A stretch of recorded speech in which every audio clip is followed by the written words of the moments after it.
जय उत्तराखंड साथियों, इस समय हम उत्तराखंड क्रांति दल के यूथ पेज में, जो ऑफिशियल यूथ पेज है उसमें जुड़ चुके हैं। मैं आप सभी का स्वागत करता हूं और मेरे साथ मेरे दो युवा साथी भाई सुमेश बुढ़ाकोटे जी और भाई मोहित डिमरी जी मौजूद हैं। और जिस कारण से हम यहां मौजूद हैं वो ये है कि 9 अगस्त को राज्य आंदोलनकारी मंच के नेतृत्व में भू कानून और मूल निवास के मुद्दे पर मुख्यमंत्री आवास घेराव है और उसी घेराव के लिए उत्तराखंड की जनता से अपील की जा रही है, मोहल्लों में, शहरों में, अनेक जगहों में, गांवों में, जिलों में, कि वो बड़ी संख्या में परेड ग्राउंड एकत्रित हों और जो उत्तराखंड के अस्तित्व की लड़ाई है, उत्तराखंड को बचाने की जो लड़ाई है, उसको बचाने हेतु बड़ी संख्या में परेड ग्राउंड जुटे। साथियों, मूल निवास और जो भू कानून है वो अलग अलग जरूरी नहीं है। वो जब दोनों का संगम होगा, मूल निवास और भू कानून का, तब जाके जो उत्तराखंड राज्य की परिकल्पना हुई थी वो तब जाके सिद्ध होगी, जिसके लिए इतना बड़ा आंदोलन हुआ था। क्योंकि भू कानून की मांग सिर्फ राज्य बनने के बाद से नहीं थी, राज्य बनने से जो पहले जो आंदोलन चल रहा था हमेशा से, चाहे वो 1960 में कुमाऊं उत्तराखंड जमींदारी एबोलिशन एक्ट आया था, कुजा एक्ट आया था, जिसमें तमाम तरह के उत्तराखंड जो क्षेत्र है, जो पहाड़ी क्षेत्र है, उसमें जमीनों के कानून में संशोधन हुआ था। यहां तक कि पहाड़ों के जो अलग अलग क्षेत्र थे वहां भी अलग अलग जमीन का कानून, भूमि कानून हुआ था। और आज राज्य बनने के बाद जो खंड खंड उत्तराखंड की स्थिति हुई है कि जो उत्तराखंड का जो एक पूरा जो परिदृश्य था वो बदल गया है। और भू कानून और मूल निवास की बात इसलिए की जाती है, मैं आपको एक उदाहरण दूंगा। सन 2007 में मुख्यमंत्री खंडूरी जी की सरकार में जो भूमि खरीद फरोख्त की जो रोक टोक हो गई थी वो 250 मीटर वर्ग कर दी गई थी 500 मीटर से। और 250 मीटर में ये कहा गया था कि जो गैर कृषक व्यक्ति है, जो उत्तराखंड के बाहर का भी है, वो सिर्फ 250 मीटर वर्ग मीटर में जमीन खरीद सकता है, परंतु वो उत्तराखंड का स्थायी निवासी नहीं माना जाएगा। निसंदेह ये एक बहुत अच्छा कदम था, परंतु ये पूर्ण रूप से अच्छा कदम इसलिए नहीं था क्योंकि स्थायी निवासी की डेफिनेशन क्या है? क्या वो स्थायी निवासी वो भी है जिसकी पीढ़ियां इस हिमालय में खप गई, जिसकी पीढ़ियों ने इस हिमालय को खून पसीनों से सींचा? क्या वो स्थायी निवासी है?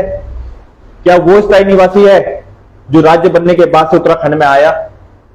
क्या वो स्थायी निवासी है जिसके उत्तराखंड में भी जो वोट दे रहा है और किसी और राज्य में भी वोट दे रहा है? तो बहरहाल इन्हीं मुद्दों पे हम चर्चा करेंगे। और सबसे पहले तो मैं मोहित भाई आपसे ही पूछना चाहूंगा कि जो भू कानून और मूल निवास का जो एक बहुत संवेदनशील मुद्दा है और उत्तराखंड राज्य में शुरू से ही, राज्य के गठन से पहले भी और राज्य बनने के बाद भी ये मुद्दा चलता आ रहा है, और अब जाके जो 9 तारीख को मुख्यमंत्री आवास घेराव हो रहा है, तो जो भू कानून और मूल निवास का है कि ये हमेशा अलग अलग उठता गया है। कभी कुछ समूहों ने भू कानून की मांग करी, कुछ समूह ने मूल निवास की मांग करी। तो अब पहली बार ऐसा हो रहा है कि भू कानून और मूल निवास की मांग एक साथ होने लग गई है इस राज्य में। तो आप इस मूल निवास की मांग को, भू कानून की मांग को कैसे जोड़ के, किस परिदृश्य में देखते हैं कि ये दोनों मुद्दे कितने जरूरी हैं उत्तराखंड के हिसाब से? देखिए लुसुन भाई, मैं समझता हूं कि मूल निवास का मुद्दा हमारे लिए भू कानून से भी बड़ा मुद्दा है एक तरह से। क्योंकि अगर हमारे प्रदेश में मूल निवास 1950 से लागू होता तो ये मानिए कि यहां पर जमीनें कोई नहीं खरीद सकता था बाहर का आदमी। लेकिन मूल निवास 1950 में होने की वजह से इस प्रदेश में स्थिति ये हो गई है कि यहाँ लाखों की संख्या में जो बाहर से लोग आ गए हैं, उन्होंने स्थायी निवास बना दिए हैं। अब हो क्या गया है कि वो लोग यहाँ पर जब उनका स्थायी निवास प्रमाण पत्र बन गया है तो यहाँ पर वो बेतहाशा जमीन खरीदते हैं, और इससे कहीं ना कहीं जो जमीनें हैं, जो कृषि भूमि है, उस पर असर पड़ा है। मेरे मानना है कि हमारे प्रदेश के लिए मूल निवास बहुत जरूरी है। इस प्रदेश की सांस्कृतिक अखंडता को बचाने के लिए मूल निवास बहुत जरूरी है। क्योंकि ऐसा है कि शायद देश से कोई ऐसा राज्य होगा जहां पर मूल निवास 1950 लागू ना हो। पूरे देश भर में हर राज्य में मूल निवास 1950 की व्यवस्था है, लेकिन एकमात्र उत्तराखंड राज्य ऐसा है जिसके मूल निवास इस प्रदेश में अब नहीं रहा, यहाँ स्थायी निवास की व्यवस्था की गई है और जिसकी कट ऑफ डेट 1985 है। 2012 में नैनीताल हाई कोर्ट की सिंगल बेंच ने एक फैसला दिया था एक याचिका पर कि उत्तराखंड राज्य बनने के दौरान जो लोग उत्तराखंड की भौगोलिक क्षेत्र में रह रहे हैं, राज्य बनने के समय वो लोग यहाँ के स्थायी निवासी माने जाएंगे। इस फैसले को चुनौती दी गई। उसके बाद फैसला आया 2013 में, 1985 की कट ऑफ डेट की गई, लेकिन इससे भी लोग नाखुश थे। वो चाहते थे कि 1950 ही कट ऑफ डेट होनी चाहिए जो अन्य राज्यों में व्यवस्था है। और हम ये देखते हैं कि चाहे महाराष्ट्र की बात कर लें, महाराष्ट्र में भी मूल निवास का मुद्दा बहुत बड़े जोर शोर से उठा था। वहां 1977 में बहुत बड़ा एक आंदोलन हुआ।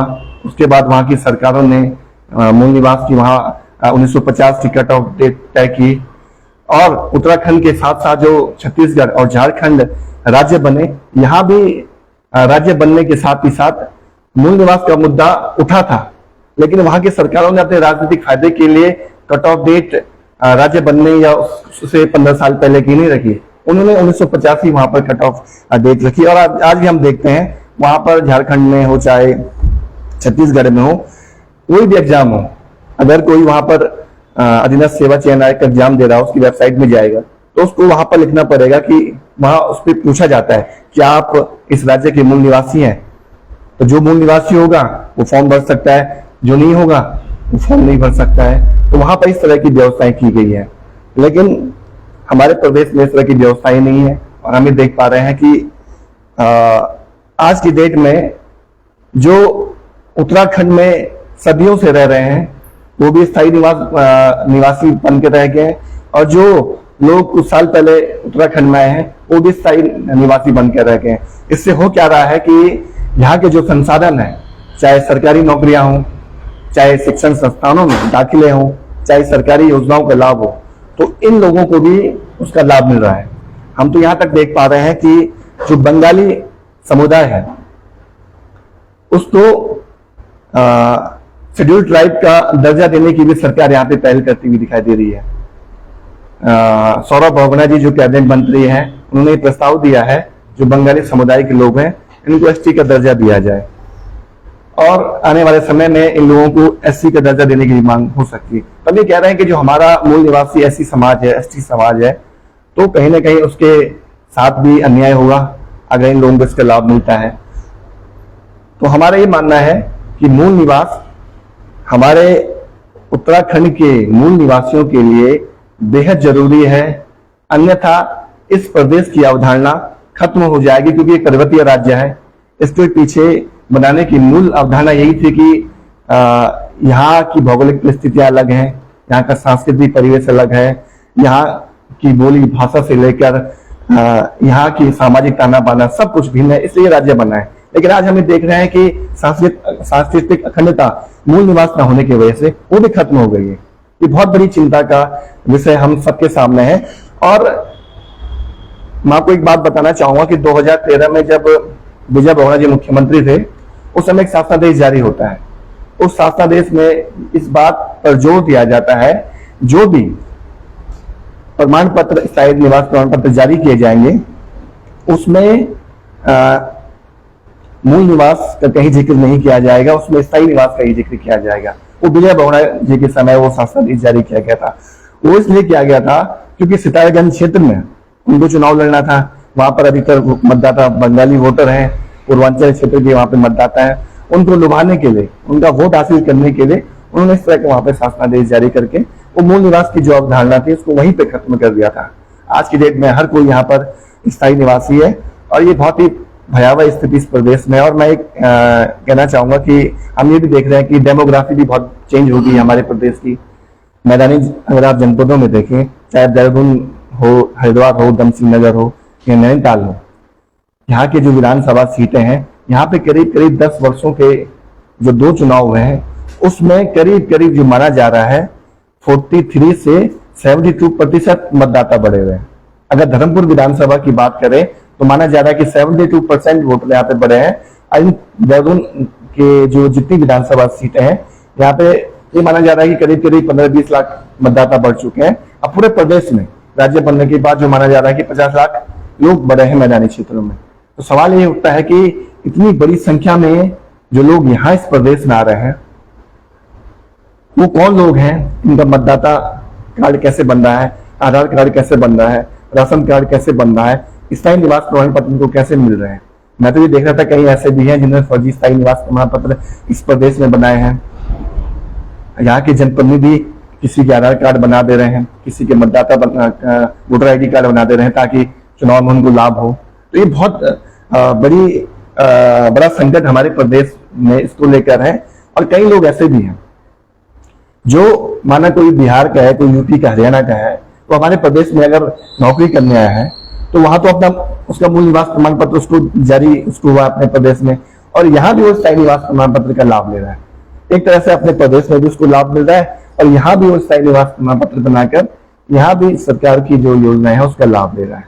तो ये एक तरह से देखा जाए तो यहाँ के मूल निवासियों की भावनाओं के साथ बहुत बड़ा छल है, कुठाराघात है, और इसको लेकर एक बहुत बड़े आंदोलन की इस प्रदेश में जरूरत है कि आखिर इस प्रदेश को बनाने का ही उद्देश्य क्या रहा, जब यहाँ अपने ही प्रदेश में यहाँ के मूल निवासियों को दोयम दर्जे का वो अपने आप को महसूस करें। तो बहुत इसमें बहुत सारे सवाल हैं, बहुत सारी चीजें हैं, जैसे जैसे बात आगे बढ़ेगी उस पर चर्चा करते रहेंगे। तो मोहित भाई आपने बड़ा प्रश्न खड़ा किया है कि बिल्कुल उत्तराखंड का जो मूल निवासी है वो इस राज्य में दोयम दर्जे का बन गया है। तो 2 घटनाओं का एक जिक्र मैं भी करना चाहूंगा कि बद्रीनाथ धाम में एक घटना होती है कि जहां एक साधु दूसरे साधु की हत्या सिर्फ इस बात में कर देता है कि उसको गोपेश्वर में 2 नाली जमीन के लिए आश्रम बनाने के लिए जमीन नहीं मिल रही थी। तो इस विवाद में दोनों बाहर के साधु, उत्तराखंड राज्य से बाहर के साधु बद्रीनाथ जैसे धाम में, जो पूरे उत्तराखंड का ही नहीं पूरे भारत पूरे विश्व का एक बहुत ही पवित्र धाम है, तो ऐसी एक घटना भू बैकुंठ कहे जाने वाले बद्रीनाथ में होती है, वो भी एक जमीन के चक्कर में, जमीन के मुद्दे में। तो ये बड़ी गंभीर बात है कि उत्तराखंड में अगर भू कानून होता तो ऐसी घटना नहीं होती। दूसरी एक खबर है कि एक बांग्लादेशी जो महिला है वो अपना प्रमाण पत्र, स्थायी निवास प्रमाण पत्र यहाँ बना देती है, लाइसेंस बना देती है, जो टूरिस्ट वीजा में आती है उत्तराखंड, और तमाम उत्तराखंड के सारे कागज जो एक मूल निवासी के होने चाहिए थे वो भी बना देती है। तो मैं भाई सुमित बुडाकोटी जी से यही पूछना चाहूंगा कि जैसे मैंने 2 घटनाओं का जिक्र किया, ऐसी ना जाने कितनी अनेक घटनाएं हो रही हैं सिर्फ इस वजह से कि हमारे पास मजबूत भूमि कानून नहीं है और मूल निवास की व्यवस्था नहीं है। लगातार सड़कों में जो बेरोजगारी के लिए उत्तराखंड का जो युवा है, जो मूल निवासी युवा है, वो धरना दे रहा है। तो इस जो ये 2 अहम प्रश्न है कि इससे इन दोनों जो व्यवस्था है लागू ना होने की वजह से उत्तराखंड को किस तरह से हानि हो रही है। सुमित भाई। धन्यवाद दूषण भाई। पहले तो जितने भी साथी जुड़े हैं, गणेश धामी जी धन्यवाद, नैना लखेड़ा जी धन्यवाद, कुसुम दीदी धन्यवाद। कुसुम दीदी ये लूसेंट टोडरिया जी हैं जो अभी युवाओं के बेरोजगार वाला जो आंदोलन चल रहा था, ये लोग जेल गए थे, आप नाम पूछ रही थी। और जितने भी साथी जुड़ रहे हैं उन सबका धन्यवाद है। आपसे निवेदन भी करते रहेंगे कि शेयर करते रहिएगा इस वीडियो को। दूसरी सबसे बड़ी समस्या यह आ रही है कि हमारा जो आदमी है, हम जो लोग हैं, बड़ी खुल के हमें बात कहनी पड़ेगी कि हम लोग जो लोग काम कर रहे हैं सड़कों पे, जो लोग लड़ाई लड़ रहे हैं इतने वर्षों से, उन्हें समझना पड़ेगा कि सड़क में काम करना और केवल फेसबुक में आ जाना और कमेंट कर देना और विपरीत कमेंट कर देना, इससे बड़ा दुख होता है हम लोगों को ना। बिल्कुल। हम अगर हम 3 लोगों की अगर बात करें तो हम लोगों को दुख होता है जब विषय कुछ और चल रहा होता है और कोई कमेंट कुछ और आ जाता है। आप ये देखिए कि मैं एक उदाहरण देता हूं, होटल इंडस्ट्री की अगर बात करें तो इस वर्ष सबसे ज्यादा रेवेन्यू जो कलेक्शन हुआ है होटल इंडस्ट्री से हुआ है जी।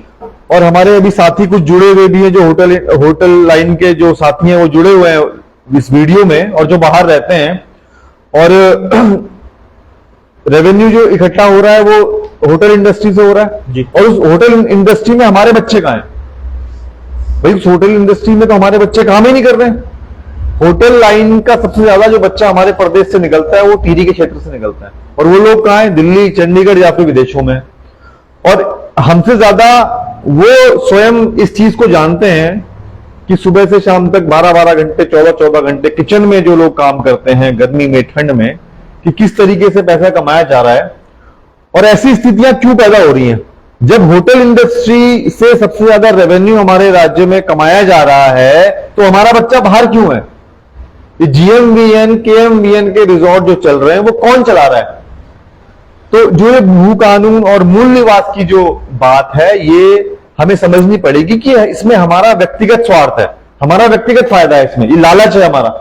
ये चीज हमें दिमाग में बैठानी पड़ेगी कि इसमें हम तीनों का ही नहीं, जो हम लोग लाइव बैठे हुए 3 लोग, बल्कि पूरे प्रदेश का जो यहां उत्तराखंड का मूल निवासी है, उस प्रत्येक व्यक्ति का, प्रत्येक भाई का, प्रत्येक बहन का हित है इसमें। और हमें स्वार्थी बनना पड़ेगा, मैं वैसा शब्द इस्तेमाल कर रहा हूं कि हमें स्वार्थी बनना पड़ेगा। अगर हम स्वार्थी नहीं बने अपने हकों के लिए तो वर्तमान में जो स्थितियां हो रही हैं कि हमारे बच्चे मार खा रहे हैं, हमारे बच्चों के लिए नौकरियां नहीं है, अंकिता जैसे मामले हमारे घरों में हो रहे हैं हमारी बहन बेटियों के साथ, वो इसलिए हो रहे हैं क्योंकि हम लोगों का अस्तित्व अपने ही घर के अंदर कम होता जा रहा है। अभी अगर आप देखें कि लगभग 44-45 साल हो गए इस आंदोलन को, जब ये बात शुरू हुई, राज्य के हकों के लिए जब लड़ाई शुरू हुई 1979 से हमारे लोग लगे हुए थे, और अब जाके राज्य विलासन 2000 में, और अब तक 44 साल हो गए हैं, 2023 में 44 साल के लगभग हो गया। लेकिन जिन चीजों के लिए वो आंदोलन किया गया, उस जल, जंगल, जमीन के लिए, अपने हक के लिए, अपने हकों के लिए जो लड़ाई लड़ी गई, वो तो पूरी हो ही नहीं पाई। हम लोग आज भी परेशान हैं, और मुझे तो अब ये लगता है कि उस जमाने से ज्यादा आज हम परेशान हैं। उस वक्त इतनी दिक्कतें नहीं थी। इन्होंने 2005 में वन कानून बना दिया।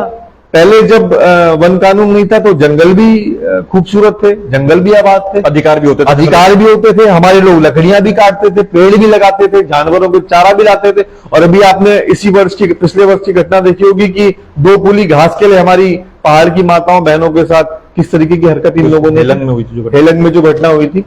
तो ये सारी चीजें हैं। और अभी अगर हम बात करें, कुछ साथी उसमें सवाल भी कर रहे थे, नौकरियों की, अगर हम रोजगार की बात करें युवाओं की, अभी जो शिक्षा मंत्री हैं, शिक्षा मंत्री ने जितनी भी अभी भाजपा के जो शिक्षा मंत्री हैं, उन्होंने जितने भी लोग जोड़े हैं अपने रिश्तेदार बिहार के, वो सारे जोड़ दिए। ये तो सबके सामने है। ऐसा तो नहीं है कि हम अपने मन से कोई बात कह रहे हैं और अपने मन से कुछ चीजें बता रहे हैं या झूठ, ये सबके सामने जब जाइए। लोगों को एम्स की आप घटना देख लीजिए, एम्स में कौन लोग लगे, राजस्थान के लोग लगा दिए एम्स में, कौन लेके आ रहा है उन्हें? भाई कहीं ना कहीं ये सरकारें तो ला रही है ना, इन सरकारों का ही दोष है। तो इसके पीछे जो षड्यंत्र है उसको भी हमें समझना पड़ेगा, लेकिन हमें किसी और चीज में उलझाया हुआ है। दूसरा, मैं अपने लोगों से निवेदन करूंगा बार बार कि ये जो व्यवस्था है, भू कानून की जो लड़ाई है, और अभी जो 9 अगस्त को, परसों जो फिर से आंदोलन, राज्य आंदोलनकारी मंच ने जो आह्वान किया है, उस आह्वान को मजबूत करने के लिए हम निवेदन भी करेंगे बीच बीच में, साथ साथ में, कि आप लोग जितने भी ज्यादा से ज्यादा संख्या में हो सके उस आंदोलन को मजबूत करें, और मजबूत भू कानून के लिए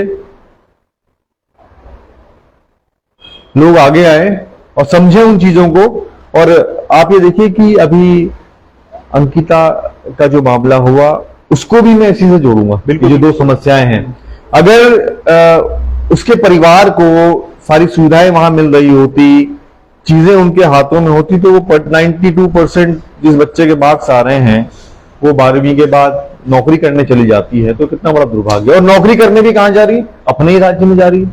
और फिर कौन लोग घटना कर रहे हैं? जो बाहर से आए हुए। बाहर का आदमी मजबूत हो गया जो खाली हाथ आया, लेकिन घर हमारा, हमारे लोग मजबूत नहीं हो पा रहे हैं, हमारा आदमी मजबूत नहीं हो पा रहा है, हमारा आदमी परेशान है। आप सर्वे कर लीजिए, और ये तो दिख रहा है ना। अभी आप लोग तो युवाओं के जो आंदोलन, बेरोजगारों का जो आंदोलन है, उसमें तो आप लोग प्रमुख भूमिका में थे, प्रथम पंक्ति में थे। जो बच्चे मार खा रहे थे, जिन लोगों पे केस हुए, धाराएं लगी, वो कौन लोग हैं? कोई रावत है, कोई बिष्ट है, कोई पवार है, कोई नेगी है, कोई बुढ़ाकोटी है, कोई सुंदरियाल है, कोई नैथानी है, हमारी लोग तो है सारे के सारे। बिल्कुल। तो परेशान क्यों हो रहे हैं? दूसरी बात यह है कि ये उत्तराखंड राज्य जो है वो हमारा राज्य है, और इसमें हमें बिल्कुल कॉम्प्रोमाइज नहीं करना है कि यहाँ के संसाधन, यहाँ के जल, जंगल, जमीन, नदियां, इन सब पर सबसे पहला अधिकार उत्तराखंडी का है, हमारे मूल लोगों का सबसे पहला अधिकार है। उसके बाद जो चीजें बचेंगी वो हम बांट सकते हैं, वो हम औरों को दे सकते हैं। तो इस डिबेट के माध्यम से हम आह्वान भी करते रहेंगे बीच बीच में कि इस आंदोलन में साथी पूरे प्रदेश से जिनको भी समय मिलता है आए, और जो नहीं आ पा रहे हैं वो सोशल मीडिया के माध्यम से, फेसबुक के माध्यम से आह्वान करें लोगों को, और इस आंदोलन को मजबूत बनाएं ताकि सरकारें हिलें। जी बिल्कुल सुमेश जी, आपने कहा कि साथियों का समर्थन भी चाहिए, क्योंकि राज्य आंदोलनकारी मंच के नेतृत्व में ये 9 तारीख को मुख्यमंत्री आवास घेराव हो रहा है, और उत्तराखंड का जो एक पूरा संघर्ष था वो इन्हीं राज्य आंदोलनकारियों के संघर्ष की बदौलत आज उत्तराखंड जो राज्य मिला है, जिस राज्य में हम सांस ले रहे हैं वो मिला। 42 शहादतें इस राज्य के लिए हुई, और न जाने कितने उस समय के लोग थे, ऐसे भी लोग थे जो अभी तक लापता हैं, अभी तक उनके परिवार का कोई पता नहीं, उन लोगों को पता नहीं है कि वो कहां गए। तो इस भीषण संघर्ष के बाद ये उत्तराखंड राज्य मिलता है, और उत्तराखंड राज्य बनने के बाद जो सपने थे, तमाम मुद्दे थे, चाहे वो राजधानी का हो, चाहे वो भूमि कानून का हो, जल जंगल जमीन पर उत्तराखंड के मूल निवासियों के अधिकार का हो, क्योंकि राज्य बनता है तो ऐसा नहीं था कि राज्य बनने के बाद उत्तराखंड की सरकारों के पास मजबूत भूमिका लागू करने के मौके नहीं थे। तमाम मौके आए, पहली सरकार पे ही मुझसे मौके आए थे, पर पहली सरकार ही असफल रही। उसके बाद मुख्यमंत्री एनडी तिवारी ने हिमाचल की तर्ज पर उत्तराखंड में भू कानून लागू करने के लिए एक ऑर्डिनेंस तक उस समय पास हो गया था, परंतु उस समय अधिवक्ता जो उस टाइम विजय बहुगुणा के अध्यक्षता में कमेटी बनी थी, और उस कमेटी में भारी दबाव, किनका दबाव, भूमाफियाओं के दबाव की वजह से जो हिमाचल की तर्ज पर उत्तराखंड को एक भू कानून, मजबूत भू कानून मिलना था, वो मिलते मिलते रह गया। तमाम धारें ऐसी जोड़ी गई कि उत्तराखंड के जो भू कानून था, उस भू कानून का कोई मतलब ही नहीं रह गया था। 2007 में मुख्यमंत्री खंडूरी जी के नेतृत्व में जो 500 वर्ग मीटर की लिमिट थी, उसको 250 वर्ग मीटर कर दिया, और धीरे धीरे करके वो एक, मैंने पहले भी कहा था कि वो एक तारीफ भरा निर्णय था कि उसकी हम तारीफ कर सकते हैं, परंतु वो भी पूरा मजबूत नहीं था, उसने भी हमारी जमीन की खरीद फरोख्त को नहीं रोक पाया। और सन 2018 में जो थोड़ा सा भी भूमि कानून हमारे पास बचा हुआ था, वो उस समय की तत्कालीन त्रिवेंद्र सिंह रावत जी की सरकार में उसको खुर्द-बुर्द कर दिया, पूरी लिमिट खोल दी गई कि उत्तराखंड की जमीनों के सौदेबाजी के लिए पूरे देश भर के लिए खुला न्योता दे दिया कि आप हमारी जमीन पे कितने भी लिमिट की अनलिमिटेड खरीदारी कर सकते हो। और बहाना ये दिया गया कि उद्योग लगेंगे। उद्योग लग तो पहले भी लग सकते थे, जब एनडी तिवारी की सरकार भी थी तब भी उद्योग लगे थे, तब भी उसमें भू कानून से कोई छेड़छाड़ नहीं करी गई थी। परंतु होता उल्टा है, इन्होंने भू कानून के नाम पे उद्योग, तो एक भू कानून के नाम पे सारी खुर्द-बुर्द कानून तोड़ दिया जाता है, और उसके बाद होता क्या है कि जो उत्तराखंड में जो थोड़ा बहुत भी मजबूत भू कानून था वो भी लागू नहीं हो पाता, उसको भी खत्म कर दिया गया था। और जो मैंने पहले भी कहा कि उद्योग लगाने के लिए कहा जाता, कोई ऐसा उद्योग लगा ही नहीं आज तक। उल्टा ये हुआ कि जो हमारी ऑल वेदर की जमीनें थी, उसके आसपास की भारी लोगों ने, भारी पूंजीपतियों ने वहां जमीनें खरीद दी। तो उत्तराखंड राज्य की जो ये दुर्गति हो रही है, जो ये राज्य की अवधारणा से जो ये भटक गया है इस समय, इसलिए इसके लिए राज्य बनाने के लिए जो आंदोलन हुआ था, अब राज्य बचाने के लिए दोबारा आंदोलन करना पड़ेगा, वरना कल का जो भविष्य है वो बड़ा अंधकार में है। उत्तराखंड का मूल निवासी रोजगार के लिए सड़कों पे लड़ रहा है युवा। उत्तराखंड की जो जमीनें हैं उसमें पूंजीपति और बाहरी माफिया गिद्ध की तरह नजरे गड़ाए बैठे हैं, और उत्तराखंड की जमीनों पर चाहे वो पिथौरागढ़ हो, चाहे वो ठेठ मोरी हो, चाहे वो चमोली हो, सब जगह ये पूंजीपति और माफियाओं ने जमीनें खरीदने के लिए पूरे अपनी गिद्ध की तरह नजरें गड़ाई हैं। मोहित भाई, अब हमने तमाम बातें करी, ये भी बातें करी कि कितना बड़ा संकट है, पर उत्तराखंड की जनता धीरे धीरे जो इस जनता ने राज्य भी दिलाया था, तमाम उस समय के पूरी ताकत से जो लड़ाई करी थी उस समय, बहुत सारा एक पूरा उत्तर प्रदेश की जो शासन प्रशासन था, समाजवादी पार्टी की उस समय तत्कालीन मुलायम सिंह यादव की सरकार थी, उससे लड़के ये राज्य लिया जाता है। अब उत्तराखंड की जनता को क्या आपको लगता नहीं है कि बड़ी संख्या में सड़कों में आना बहुत जरूरी हो गया, क्योंकि इस समय तो पहले से ज्यादा बदतर हालत हो गई है? बिल्कुल लक्ष्मण भाई, मैं समझता हूं कि जो आंदोलन राज्य निर्माण के दौरान हुआ था, एक इसी आंदोलन की जरूरत अब उत्तराखंड को है, क्योंकि ये सरकारें निरंकुश हो गई हैं। हम देख रहे हैं लंबे समय से लोग एक मजबूत भू कानून की मांग कर रहे हैं, मूल निवास की भी मांग कर रहे हैं, और भी तमाम सवाल उत्तराखंड के हैं जिसको लेकर लोग सड़कों पर निरंतर संघर्ष करते आ रहे हैं। लेकिन सरकार बिल्कुल भी इन मुद्दों पर ध्यान नहीं देती है। अब जनता के पास सिर्फ एक विकल्प है, सड़कों पर उतरकर सरकार का विरोध करना। जब तक सरकारें हमारी मांगों को नहीं मान लेती हैं, तब तक सड़कों पर आंदोलन रहना चाहिए, मैं समझता हूं। और इसी परिप्रेक्ष्य में उत्तराखंड राज्य आंदोलनकारी मंच ने एक आह्वान किया है 9 अगस्त को क्रांति दिवस के अवसर पर कि आप देहरादून पहुंचिए, परेड ग्राउंड पहुंचिए और वहां से मुख्यमंत्री आवास से घेराव के लिए उन्होंने आह्वान किया। तो मैं देख पा रहा हूं कि सोशल मीडिया के जरिए और तमाम तरह से जो गैदरिंग इस समय चल रही है, लोग इस आंदोलन में शामिल होने के लिए बड़ी संख्या में आने के लिए तैयार हैं। पूरे प्रदेश भर से लोग इस आंदोलन में पहुंच रहे हैं और हजारों की संख्या में अनुमान लगाया जा रहा है कि हजारों की संख्या में लोग इस आंदोलन में शरीक होंगे। तो मैं ये कहना चाहता हूं कि सोमेश भाई भी कह रहे थे, जो जल जंगल जमीन के हमारे सवाल हैं, वास्तव में राज्य की अवधारणा के पीछे जो मूल उद्देश्य यही था कि हमारे जंगलों पर, हमारे जल पर, हमारे जमीनों पर हमारा अपना अधिकार होगा, इस पर बाहरी लोगों का कब्जा नहीं होगा। लेकिन दुर्भाग्यवश उत्तराखंड में बारी बारी से राष्ट्रीय दलों की सरकारें रही, जिन लोगों ने कभी भी यहाँ की जो संसाधन है, यहाँ की जो जल जंगल जमीन है, उसको यहाँ के लोगों को देने के लिए काम नहीं किया, बल्कि लूट मचाई है।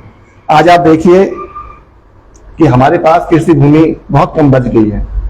राज्य में लगभग हमारे पास 13% कृषि भूमि थी, जो अब करीब बताया जा रहा है कि 9% हो गई है। और 5000 हेक्टेयर जो बताया जा रहा है कि हर साल कृषि भूमि हमारी कम हो रही है, और करीब 1 लाख हेक्टेयर कृषि भूमि अभी तक हमारी खत्म हो गई है, जहां बड़े बड़े आलीशान लोगों ने अपने भवन बना दिए हैं, किसी ने अपने व्यावसायिक प्रतिष्ठान खड़े कर दिए हैं। इस तरह से हमारी कृषि भूमि खत्म होती जा रही है और यही हाल रहा तो आने वाले समय में मान लीजिए कि 10, 15, 20 सालों बाद जो बची कुची हमारी कृषि भूमि है, अब तो कानून ही ऐसा बन गया है कि आप जितना मर्जी आए इस प्रदेश में आइए और जमीन खरीद सकते हैं। हाँ, उसमें अब लैंड यूज आपका स्वतः ही वो कृषि से कमर्शियल हो जाएगा। बिल्कुल, क्योंकि हिमाचल प्रदेश का जो कानून कहता है कि जो 1972 का है कि Himachal Pradesh tenancy and land reform act, उसमें जो 11वें अध्याय की जो control on transfer of land की धारा 118 है, उसमें यही कहा गया है कि जो भी कृषि आधारित जमीन है वो गैर कृषक व्यक्ति नहीं खरीद सकता। और हिमाचल प्रदेश में भी बहुत सारे क्षेत्र ऐसे हैं जहां हिमाचल प्रदेश का निवासी भी जमीन नहीं खरीद सकता है। तो उत्तराखंड में बिल्कुल इसका उल्टा है। 2018 के बाद तो यह है कि जो कृषि आधारित जमीन है उसको भी धीरे करके कमर्शियल पर्पस के लिए खरीदा जा रहा है। और कमर्शियल पर्पस ये कहा गया था कि उद्योग लगेंगे, पर उद्योगों की जगह वहां रिजॉर्ट और तमाम तरह के इस टाइप की चीजें बन रही हैं, जिससे बाहरी व्यक्ति आके यहाँ की कृषि आधारित जमीन को भी खत्म कर रहा है, जिस वजह से हमारी खेती को भी बड़ा संकट पैदा हो गया है। देखिए लक्ष्मण भाई, क्या था कि जब 2018 में त्रिवेंद्र सरकार इस कानून को लाती है, तो उसमें इस भूमि सुधार कानून में एक धारा जोड़ी जाती है 143 को, जिसका हम जिक्र कर रहे हैं। उसमें क्या है कि उद्योगों के नाम पे अगर आप किसी कृषक से जमीन खरीदते हैं तो आपको उस जमीन को और कृषि नहीं करवाना होगा। जमीन खरीदते ही वो जमीन अकृषि हो जाएगी। उसके बाद जो एक तरह से जो किसान यहाँ का है उसके पास करीब 12.5 एकड़ जमीन वो रख सकता है। लेकिन अब उसमें एक और प्रावधान ये किया गया उसी कानून में बदलाव करते हुए कि यहाँ पर 12.5 एकड़ से अधिक भी जमीन इस प्रदेश में खरीदी जा सकती है और गैर कृषक भी इस जमीन को खरीद सकता है। तो ये कहा गया कि यहाँ पर निवेश होगा, 1,25,000 करोड़ का निवेश आएगा। बताया कि MOU भी साइन हो गए हैं और बड़े बड़े उद्योग लगेंगे, लोगों को रोजगार मिलेगा। लेकिन आज तक हमने कोई यहाँ पर उद्योग नहीं देखा जहाँ पर लोगों को रोजगार मिल रहा हो या उद्योग लगाया गया हो। तो सरकार की जो ये जमीन को ये कानून बदला गया है, इसमें कहीं ना कहीं सरकार की एक बड़ी मंशा ये थी कि जो बड़े बड़े माफिया हैं वो आसानी से किसी जमीन खरीद सके और उनको इसका लाभ मिल सके। तो उसके बाद हुआ क्या कि दिल्ली से, हरियाणा से और भी जगह से बड़े बड़े उद्योगपति जो भाजपा का जिनको संरक्षण रहे हैं वो यहाँ पे आ गए हैं और उन्होंने यहाँ बेतहाशा जमीनें खरीदना शुरू कर दिया है। और आज की स्थिति ये होगी कि उन्हें गांव के गांव जहां उनको लग रहा है कि यहाँ बेहतर संभावनाएं उनके उद्योगों के लिए हो सकती हैं, तो वहां पर वो जमीनें खरीद ली हैं। तो इससे क्या होगा, आने वाले समय में तो हमारा सामाजिक ताना बाना खत्म होगा, हमारी जो सांस्कृतिक अखंडता है उस पर भी असर पड़ेगा। तो ये जो कानून बनाया गया है ये एक तरह से कृषि भूमि को खत्म करने का कानून बनाया गया है। और जैसा आप बताया था कि हिमाचल में, वास्तव में हिमाचल में जो YS परमार जी थे पूर्व मुख्यमंत्री, उनकी दूरदर्शी सोच रही जो ऐसा कानून लाए कि वहाँ कृषि भूमि गैर कृषि के कार्य के लिए नहीं खरीदी जा सकती है और किसी को अगर मकान भी बनाना हो तो उसके लिए भी बहुत सारे कंडीशन है, ऐसे कोई वहाँ पर इस तरह से कर नहीं सकता है। तो बहुत सारी पाबंदियां वहाँ पर, उन्होंने अपनी कृषि भूमि को बचाया है हिमाचल ने। लेकिन हम उस दिशा में आगे नहीं बढ़ पाए। हालांकि जब 2002 में पहली सरकार बनी कांग्रेस की, तब 500 वर्ग मीटर का यहाँ पे प्रावधान किया गया।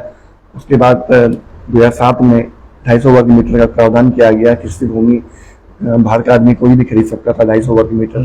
तो उसमें भी क्या था कि जो नगरीय क्षेत्र थे वहां पर इस पाबंदी पे छूट दी गई थी। माना देहरादून के नगर क्षेत्र में वो कानून लागू नहीं होता था। तो जब कानून नगरीय क्षेत्र में लागू नहीं होता था तो यहाँ पर बेतहाशा जमीनें बाहर के लोगों ने खरीदी और उन्होंने अपने यहाँ पे उद्योग स्थापित कर दिए हैं। बड़े बड़े उनके उद्योग यहाँ पर स्थापित हो गए हैं, वो जमीन खरीद के यहाँ पे बैठे हुए हैं और उसका वो लाभ ले रहे हैं। और आने वाले समय में जो मूल निवास की बात हो रही है, इसी वजह से मूल निवास की बात कर रहे हैं। अगर मूल निवास होता तो बाहर का आदमी यहाँ जमीन कैसे खरीद पाता? तो ये बहुत बड़ा एक तरह से आने वाले समय में यहाँ के लोगों के सामने एक बड़ा संकट ये है कि हम अपनी जमीनें कैसे बचाएं। अगर सरकार इस कानून में बदलाव नहीं करती है तो कृषि भूमि खत्म हो जाएगी। और मैं समझता हूं कि मजबूत भू कानून के लिए जैसे हिमाचल में है या अन्य राज्य है, जैसे एक तरह से अगर देखा जाए मेघालय में है, आप सिक्किम में चले जाओ, जो पहाड़ी राज्य है, वहां भी लोगों ने अपनी जमीन बचाने के लिए मजबूत भू कानून बनाया है। यहाँ भी इस तरह से प्रावधान होना चाहिए जैसे भू कानून हो चाहे या मूल निवास हो। क्योंकि सुप्रीम कोर्ट का भी जो उस टाइम का जजमेंट 1950 का, उसमें ये कहा था कि नोटिफिकेशन जो थी कि सन 1950 से जो भी व्यक्ति जिस राज्य में रह रहा है वो वहां का मूल निवासी है। और चाहे वो राजस्थान हो, आपका उड़ीसा हो और भी राज्य हो, वहां की सरकार उन्हें अपने मूल निवासियों की अधिकारियों की रक्षा कर लेने के लिए उनको प्रेफरेंस दी है। तो सुमित जी, मेरा भी यही आपसे प्रश्न है, जिस तरह से सामाजिक ताना बाना भू कानून ना होने की वजह से, मजबूत भू कानून ना होने की वजह से, मूल निवास व्यवस्था ना होने की वजह से उत्तराखंड में बदल रहा है। आगे भविष्य में ये जो डेमोग्राफी है उत्तराखंड की, क्योंकि एक डेमोग्राफी एक बहुत बड़ा राज्य के विकास में एक बहुत अहम एक रोल निभाती है, एक भूमिका निभाती है। क्योंकि अगर डेमोग्राफी बदलती है तो उत्तराखंड के जिन मूल मुद्दों के लिए संघर्ष होता था, जिन मूल मुद्दों के लिए चुनाव में भी जो वोटिंग होती है, वो मूल मुद्दे परिदृश्य से गायब हो जाएंगे। इसका ये पूरा खतरा है।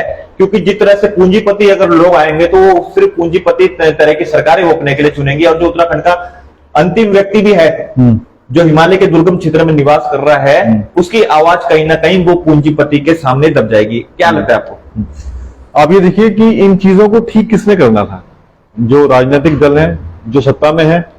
लेकिन अभी काफी लंबे समय से जो राजनीति है वो किस तरफ चल रही है?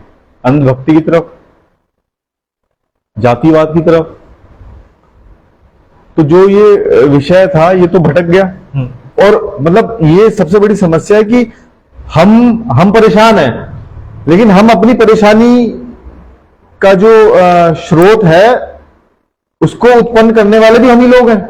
वो जो कहीं ना कहीं से परेशानी हो रही है वो कौन पैदा कर रहा है? हम ही लोग तो पैदा कर रहे हैं। अभी एक भाई, छोटा भाई इसमें पूछ रहा था कि उत्तराखंड क्रांति दल कब आंदोलन करेगा। समस्या ये हो रही है कि हम लोग एक तो अधूरे ज्ञान में हम कुछ भी कह देते हैं, हम समझ नहीं रहे हैं चीजों को। वर्तमान में ये स्थिति है कि अभी 15 साल से 35-40 साल का जो युवा है उसे आंदोलन के बारे में जानकारी ही नहीं है। प्रदेश में क्या क्या हुआ, हमारे सुपर हीरोज, इतना बड़ा इतिहास है उत्तराखंड राज्य का, रानी लक्ष्मीबाई के बराबर तीलू रौतेली और कई सारे वॉरियर्स हमारे उत्तराखंड राज्य के हैं। और उत्तराखंड क्रांति दल का एक नाम और है, इसे राज्य जननी भी कहते हैं। अब मुझे लगता है कि राज्य जननी जो शब्द है उसको समझाना या उसके बारे में व्याख्यान करना शब्द कम पड़ जाएंगे। जननी का मतलब माँ होता है और हमारा अब कर्तव्य बनता है, राज्य 23 साल का हो गया है, युवा हो गया है उत्तराखंड, तो हम लोगों का भी कर्तव्य बनता है कि हम लोग आपस में ना लड़ें, एक दूसरे की टांग खींचने की जगह एक दूसरे का हाथ खींचें। और मैं पुनः ये बात दोहरा रहा हूं कि जो लोग सड़कों पे काम कर रहे हैं, जो लोग अपना करियर छोड़ के, अपना घर परिवार छोड़ के लगे हुए हैं, उन लोगों को मजबूत करें, जिस तरीके से भी हो सके उन्हें मजबूत करें और हौसला बढ़ाएं उनका। दूसरी बात यह है कि अभी पिछले 20 वर्षों में आप अगर देखेंगे तो सबसे ज्यादा जो वोट संख्या बढ़ी है हमारे स्टेट की बढ़ी है, उत्तराखंड की, और पलायन हो गया यहां से। उसके बाद भी जो वोट संख्या है वो बढ़ी है। ये नोटेड आंकड़े हैं कांग्रेस के समय के, जब कांग्रेस की गवर्नमेंट थी, कि 3,500 गांव खाली हो गए। 3,500 गांव खाली होने के बावजूद भी अगर वोटर बढ़ रहे हैं तो कौन लोग हैं? सहारनपुर के, हरियाणा के, बिहार के, बंगाल के। कांग्रेस ने क्या किया? ये बंगालियों को लेके आई, बिहारियों को लेके आई।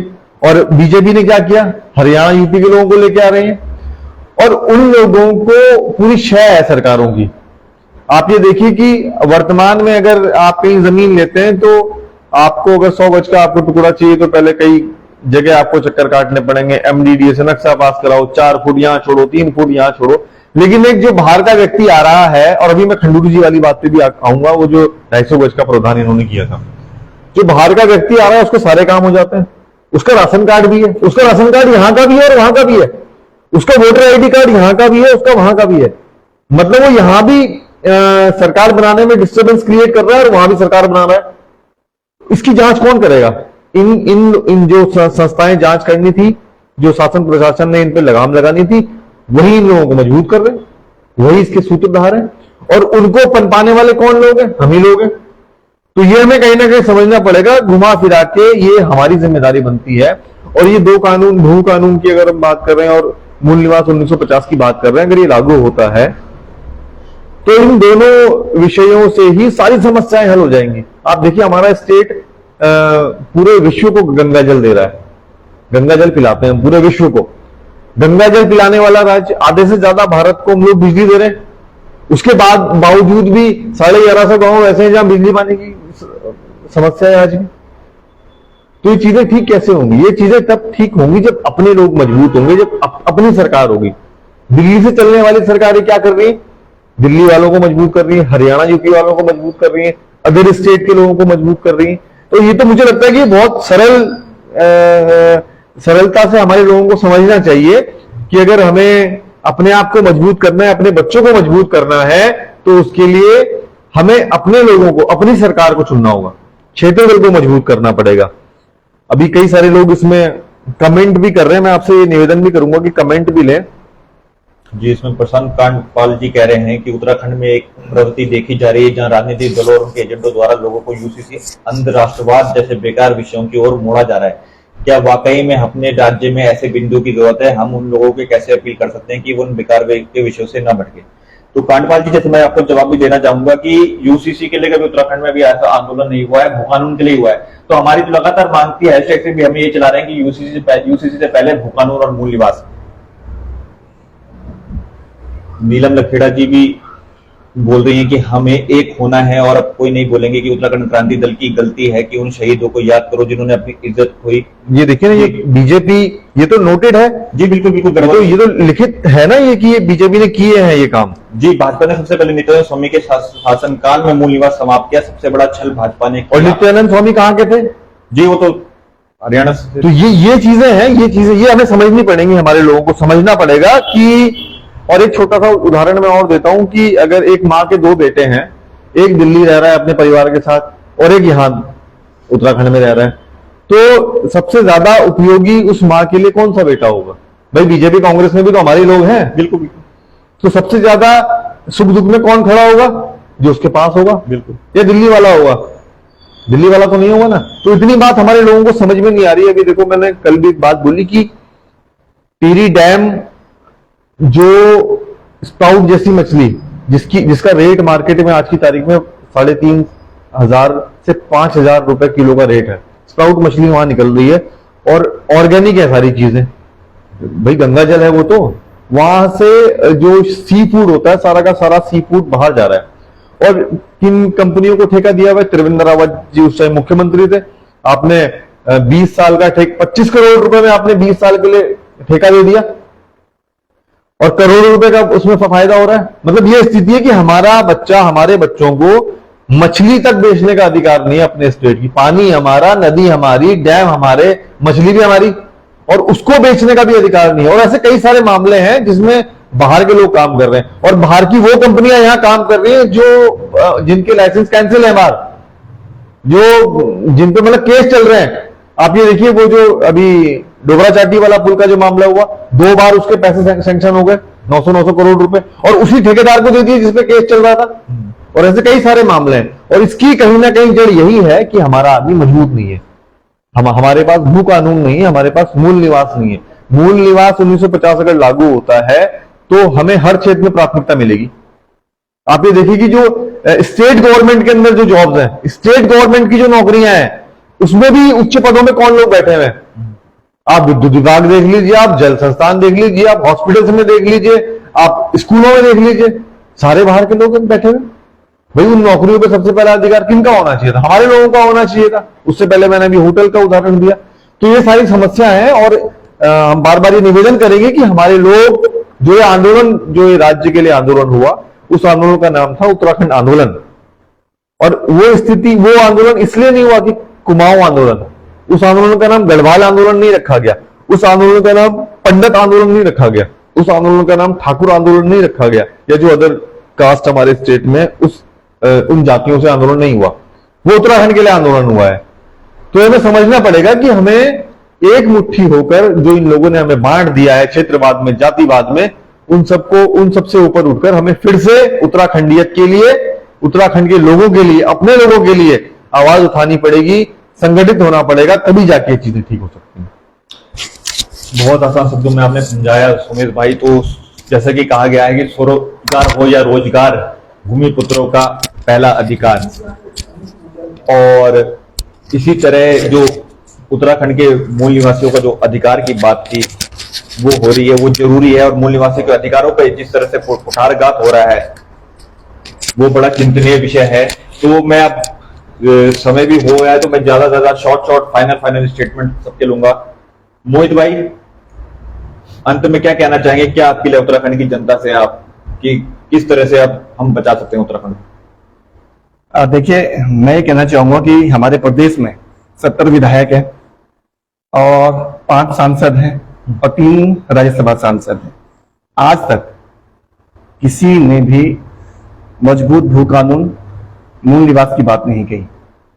तो मैं युवाओं से कहना चाहूंगा, मैं महिलाओं से कहना चाहूंगा कि अब आप कमान अपने हाथ में लीजिए और इस मांग को लेकर एक बड़े आंदोलन की ओर आगे बढ़िए। 9 तारीख को बड़ी संख्या में आप परेड ग्राउंड पहुंचिए। बड़ी संख्या में युवाओं से हम अनुरोध कर रहे हैं कि आप परेड ग्राउंड पहुंचिए। महिलाओं से हम अनुरोध कर रहे हैं कि आप परेड ग्राउंड पहुंचिए। तमाम लोगों से हम अनुरोध कर रहे हैं कि आप परेड ग्राउंड पहुंचिए और सरकार को जवाब दीजिए कि इस प्रदेश को एक मजबूत भू कानून और मूल निवास चाहिए।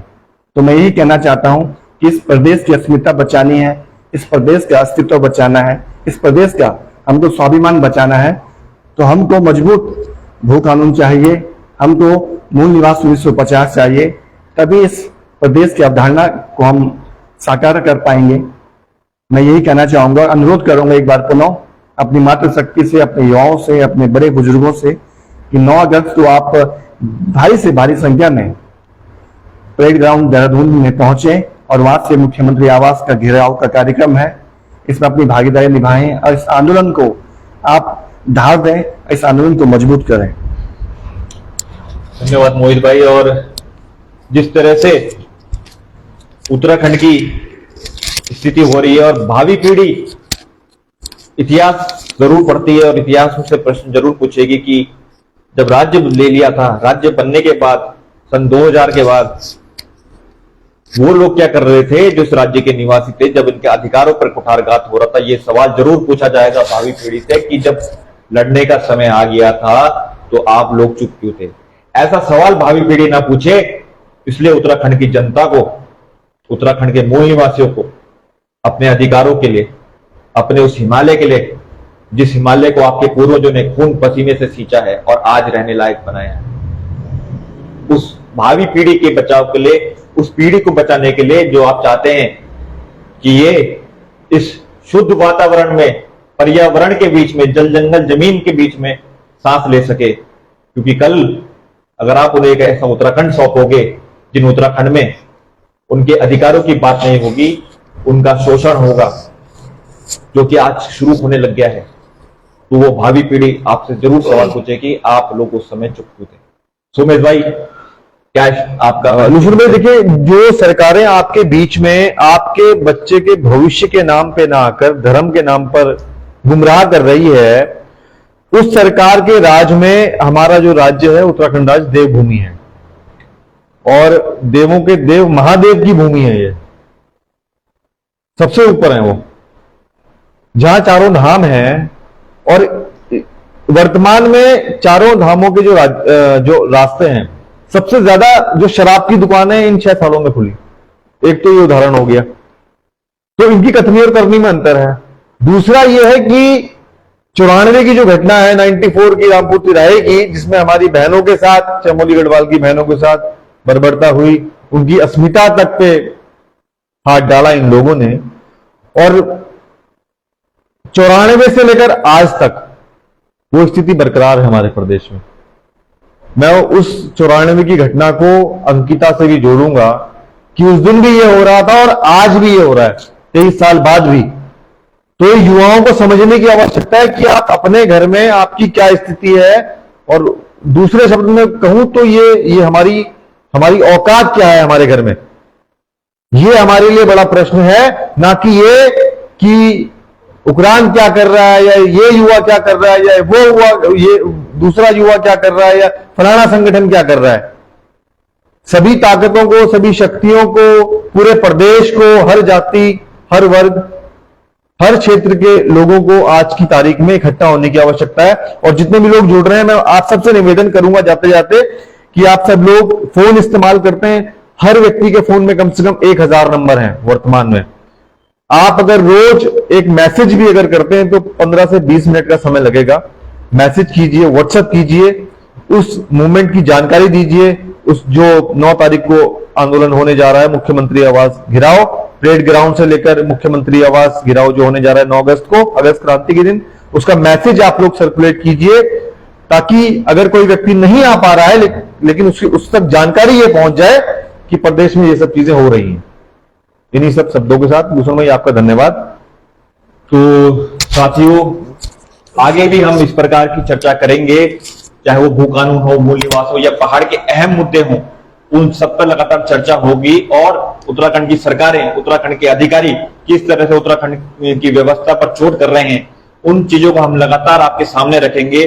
और तमाम आपके जो प्रश्न हैं वो आप चाहे पेज के माध्यम से हो, चाहे आप और भी हमारे जो विभिन्न सोशल मीडिया प्लेटफॉर्म हैं उनके माध्यम से वो रखना चाहते हैं, आप हमें रख सकते हैं। और मैं पुनः ये आपसे अपील करूंगा कि 9 अगस्त क्रांति दिवस के उपलक्ष्य में भू कानून, मूल निवास के मुद्दे पे होने वाले इस मुख्यमंत्री आवास घेराव में बड़ी संख्या में पहुंचे। और गिरता की इसी पंक्ति के साथ मैं अंत करना चाहूंगा कि गिरता ने कहा था कि हम लड़ते रहे भूलो, हम लड़ते रोला। तो इसी के साथ हम लड़ेंगे और जीतेंगे। जय उत्तराखंड। जय।